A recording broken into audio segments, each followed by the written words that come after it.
beloved mommies, if you're going to travel with a toddler, so ito yung aking mga travel checklist for my toddler. So ito yung kanyang bag.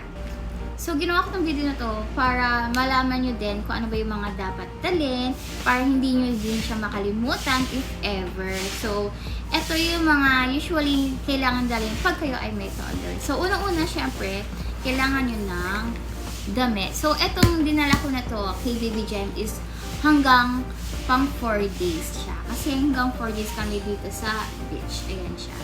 Next is, syempre, yung kanyang bottle and milk. Diapers. Tapos, ito po yung isa niyang diaper pang swimming. So, ito ay waterproof diaper. Vitamins niya, and in case of yung mga medicine, kung lagnatin siya, ayan, nandito siya. Toothpaste and toothbrush niya. Ito yung mga pang-hygiene niya. Ayan siya. And then, sippy cup niya, tapos bottle cleanser, tapos may kasama ding brush, and then wipes, ayan.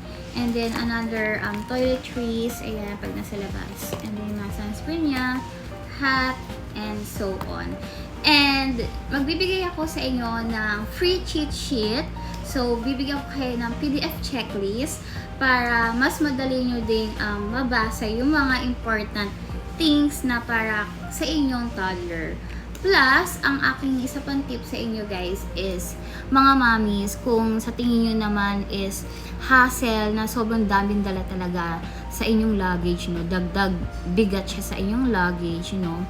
Well, ang pinaka good tip na masasabi ko sa inyo is, if ever naman na meron kayong makitang store doon na malapit sa pupuntahan yung destination, and as you can see naman, if meron talaga dong mga toddler essentials, well, doon yun nalang bilhin yung iba.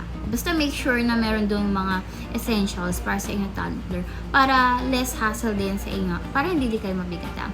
So, kung gusto nyo makita yung aking cheat sheet sa travel checklist for your toddler, just comment free cheat sheet.